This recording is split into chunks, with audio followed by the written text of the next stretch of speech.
everyone. Now we are going to read our chapter 10 related to geography, disaster management, and this is day 2 video of this chapter.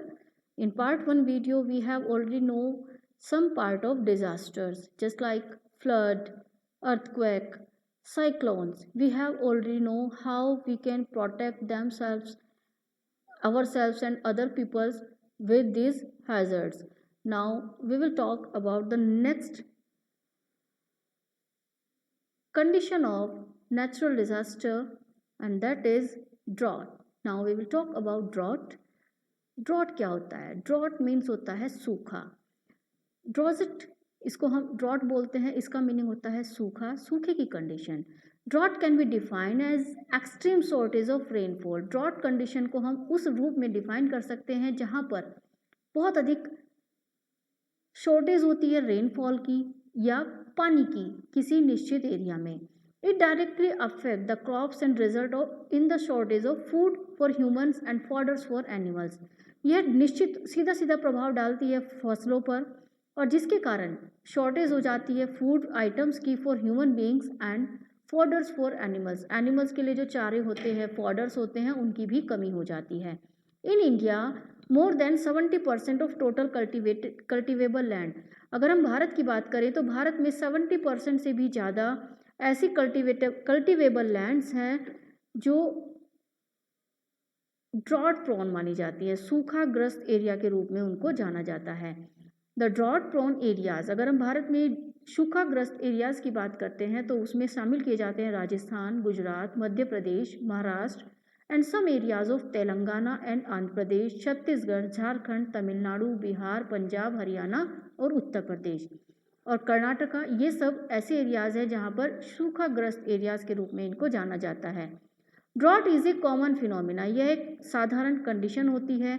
Bharat में सामान्य माना जाता है इस condition को because due to better planning. लेकिन एक अच्छी प्लानिंग के कारण ड्रॉट मैनेजमेंट प्रोग्राम्स को डेवलप करके जो कैपेसिटी है to kill large number of animals and people has been reduce, जिसके कारण सूखे के कारण जो बड़ी मात्रा में एनिमल्स की मृत्यु होती है या पीपल्स की मृत्यु होती है उसको हम रिड्यूस कर सकते हैं, उसको हम कम कर सकते हैं. मीन्स उस आंकड़े को हम घटा सकते हैं. अब इसके लिए कौन कौन से प्रिकॉशंस हमें रखने चाहिए? Drought is a slow occurring natural disaster. यह धीरे धीरे होने वाला प्राकृतिक संकट है. Through rainfall is not in our hand, क्योंकि जो बारिश होती है वो हमारे हाथ में नहीं होती, बट थ्रू प्रॉपर मैनेजमेंट. लेकिन प्रॉपर मैनेजमेंट के द्वारा, प्रॉपर व्यवस्था के द्वारा we can make long term policies. हम लॉन्ग टर्म पॉलिसीज बना सकते हैं कम्बोट ड्रोजेट इफेक्टिविटी, जिससे जो प्रभाव होता है ड्रॉट का, सूखे का, उसको कम्बोट किया जा सके, कम किया जा सके. Farmers should be made aware about the conservation of water at home. इस कारण से इसके लिए फार्मर्स जो होते हैं उनको घरों में पानी की सुरक्षा के विषय में अवेयर किया जाना चाहिए जिससे कि वो घरों में पानी का कंजर्वेशन कर सकें. रेन वाटर हार्वेस्टिंग सिस्टम को प्रमोट किया जाना चाहिए उन एरियाज में जो ड्रॉट प्रोन एरियाज के रूप में जाने जाते हैं. उन सभी क्षेत्रों में वाटर हार्वेस्टिंग सिस्टम को डेवलप किया जाना चाहिए. Common people should be train. Common peoples को ट्रेन किया जाना चाहिए properly about the conservation of water, जिससे कि वो पानी का कंजर्वेशन कर सकें. They should be aware about the limited availability of water. उन्हें इस बात के लिए भी अवेयर होना चाहिए कि हमारे पास जो पानी की अवेबिलिटी है वो लिमिटेड है और इसलिए हमें उसको सही वे में यूज़ करना चाहिए. They must be inform about the plans and strategies of government. उन्हें इन्फॉर्म किया जाना चाहिए उन सब योजनाओं के बारे में या उन सब मेथड्स के बारे में जो सरकार के द्वारा चलाए जा रहे हैं ड्रॉट को रोकने के लिए और उसके प्रभाव को कम करने के लिए. ड्रॉट रेजिस्टेंस क्रॉप, ऐसे एरियाज जहाँ पर ड्रॉट प्रोन एरियाज हैं वहाँ पर drought resistance crop, droughts areas में उगने वाली क्रॉप्स को प्लांटेड किया जाना चाहिए एंड क्रॉप इंश्योरेंस स्कीम्स को भी एनकरेज करना चाहिए जिससे कि जो लॉस होता है किसानों को उसको रिकवर किया जा सके. यहाँ पर मैप में भी अलग अलग कंडीशंस को शो किया गया है. हॉट कोल्ड डेजर्ट्स है, हॉट डेजर्ट है, ड्रोजिट प्रोन एरियाज हैं, फ्लड प्रोन एरियाज हैं, इन साइक्लोनिक अफेक्टेड एरियाज हैं. यहाँ पर सभी को मैप में शो करने की कोशिश की गई है प्राकृतिक संकट जो भारत में आते हैं. प्रॉपर इरिगेशन फैसिलिटीज़ को भी डेवलप किया जाना चाहिए. Primary and best way of fight droughts, यह प्रमुख और बेस्ट वे माना जाता है सूखाग्रस्त एरियाज में संघर्ष के लिए। The modern techniques of drip irrigation, इसके लिए जो आधुनिक तकनीक चल रही है ड्रिप इरिगेशन की, उसको फॉलो किया जाना चाहिए। This step is quite successful, और यह स्टेप बहुत अधिक सक्सेसफुल माना जाता है इन states of western Uttar Pradesh, Haryana और पंजाब के लिए। Next is tsunami. सुनामी क्या होता है? When a large mass of water is displace, जब एक बड़ी मात्रा में पानी का समूह डिस्प्लेस होता है तो सुनामी डेवलप होती है। It occurs due to the volcanic eruptions, यह ज्वालामुखी विस्फोट एंड पानी के अंडर सी अर्थक्वेक के कारण उत्पन्न होता है। Tsunami travel at high speed, इसकी जो स्पीड होती है बहुत हाई होती है और यह अराउंड 500 से 1000 किलोमीटर पर आवर की स्पीड से ट्रैवल करता है। इट्स स्पीड डिक्रीजेज, इसकी स्पीड जो होती है वो डिक्रीज होती है, एंड जैसे जैसे इसकी स्पीड डिक्रीज होती है, जो हाइट होती है पानी की वो इंक्रीज होती रहती है। When it enters the shallow coast water, जब वह सोलो कोस्ट वाटर में एंटर करता है। When tsunami waves reach the coast, जब सुनामी की जो लहरें होती हैं वो समुद्री एरियाज पर पहुंचती हैं, किनारों पर पहुंचती हैं। It appeared as a wall of water, तो यह देखने में बिल्कुल पानी की दीवार जैसी लगती है।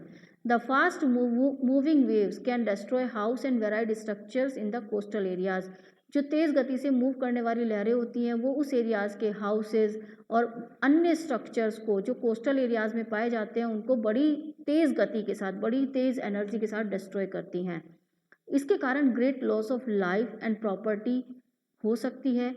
सुनामी आर नॉट फ्रिक्वेंट, यह लगातार नहीं आते, but they can occur at any point of time in the year, यह किसी भी ईयर में किसी भी समय पर घटित हो सकते हैं। They can cause a large amount of destruction, और ये बड़ी मात्रा में डिस्ट्रक्शन, विनाश को क्रिएट करते हैं।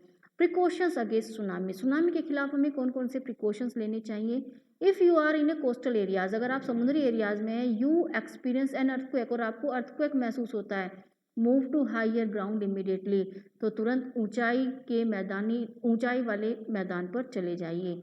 You should know the height of your areas above sea level, आपको अपने एरियाज की सी लेवल पर हाइट पता होनी चाहिए, and distance from the coast, और आपको डिस्टेंस भी पता होनी चाहिए।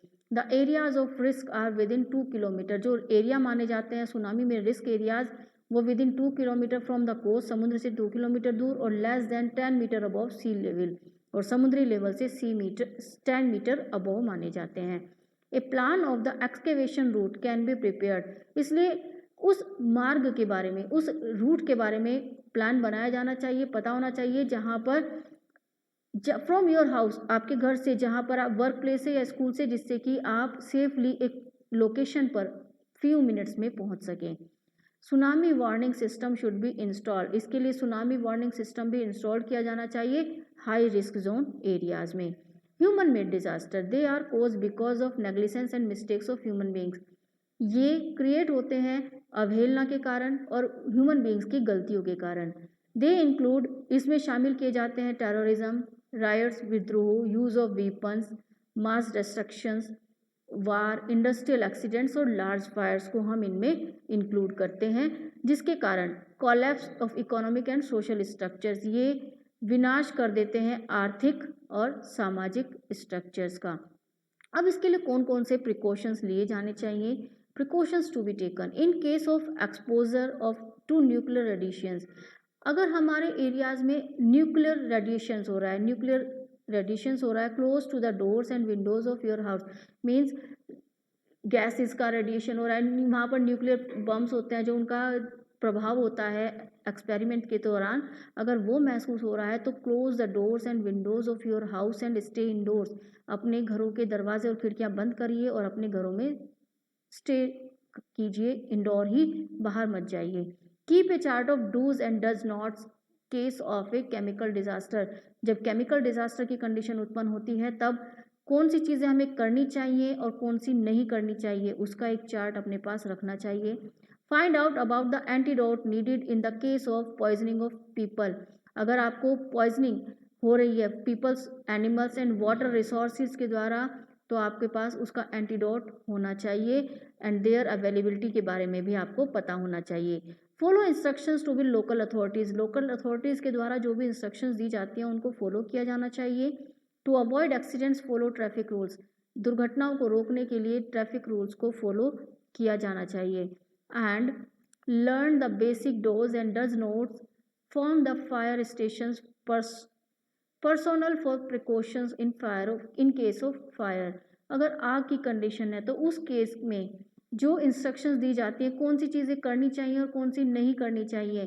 फायर स्टेशंस के द्वारा जो पर्सनल प्रोटेक्शन सिस्टम लागू किया गया है उसमें जो नियम है डूज डज और डज नॉट के उनको भी आपको पता होना चाहिए, वो आपको लर्न होने चाहिए, आपको सीखना चाहिए। फॉर्म ए लोकल डिजास्टर मैनेजमेंट टीम, इसके लिए एक लोकल डिजास्टर मैनेजमेंट टीम का भी गठन किया जाना चाहिए। यहाँ पर एक वेब चार्ट दिया गया है ह्यूमन मेड डिजास्टर कौन कौन से होते हैं, इसको आपको अपनी नोटबुक पर ड्रॉ करना है। So understand it now. Weapon of mass destruction, वे हथियार जो विनाश करते हैं, मास डिस्ट्रक्शन करते हैं। न्यूक्लियर वेपन्स हो गए, परमाणु बम हो गए, atom bombs which were dropped, जैसे कि ड्रॉप किया गया था हिरोशिमा और नागासाकी जापान में। बॉम्ब्स यूज्ड बाय टेररिस्ट, ऐसे बॉम्ब जो टेररिस्ट के द्वारा यूज किए जाते हैं क्राउडेड प्लेस पर। जर्म्स वारफेयर, कीटाणुओं को छोड़ दिया जाता है। Germs of deadly disease like smallpox, jaundice release कर दिए जाते हैं एनवायरमेंट में। Chemical warfare, chemical like agents, organs, napalm and during Wars में जो केमिकल वारफेयर होता है ये सब ह्यूमन मेड डिजास्टर की कैटेगरीज में आते हैं। Chemical disaster caused by the leakage of toxic industries gas, industries से गैसेस का रिसाव होना, misuse of chemicals, destructive purpose, इनके कारण केमिकल डिजास्टर उत्पन्न होते हैं।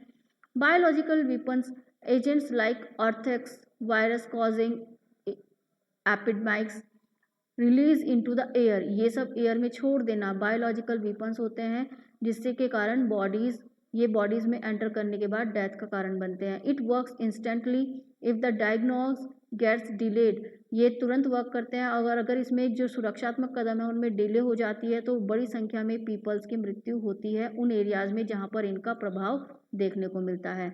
Nuclear radiations, exposures can be fatal, जो एक्सपोजर होता है वो विस्फोट होता है वो घातक हो सकता है। Nuclear radiations are use for generation of electricity, जो न्यूक्लियर रिएक्टर्स होते हैं उनको यूज किया जाता है इलेक्ट्रिसिटी के यूज क्रिएशन के लिए। In spite of taking possible precautions, इसलिए प्रॉपर प्रिकॉशंस के साथ साथ एक्सीडेंट्स स्टिल हैपन, के बावजूद भी एक्सीडेंट्स घटित होते हैं। हुज रिजल्ट इज डिजास्ट्रियस, और इसका जो रिजल्ट होता है वो डिजास्ट्रियस होता है, विनाशकारी होता है, जैसा कि एग्जाम्पल दिया गया है कार्मेल्स इन रशिया का। तो इस तरह से डिजास्टर्स जो होते हैं वो विनाशकारी होते हैं। Accidents, hundreds of peoples die to road air and rail accidents, हम लोग रोज़ सुनते हैं न्यूज़पेपर्स में एक्सीडेंट्स के बारे में, तो 100 से भी ज़्यादा पीपल्स हर रोज़ मर जाते हैं रोड एक्सीडेंट्स में, एयर एंड रेल एक्सीडेंट्स के द्वारा, और ये सब किसके कारण होता है, ह्यूमन नेग्लिजेंस के कारण होता है। तो इस तरह से ये ह्यूमन मेड डिजास्टर्स हमें ऑब्जर्व करने को मिलते हैं। So student, this chapter is completed here. You will watch both videos very carefully, then try to understand this chapter very well.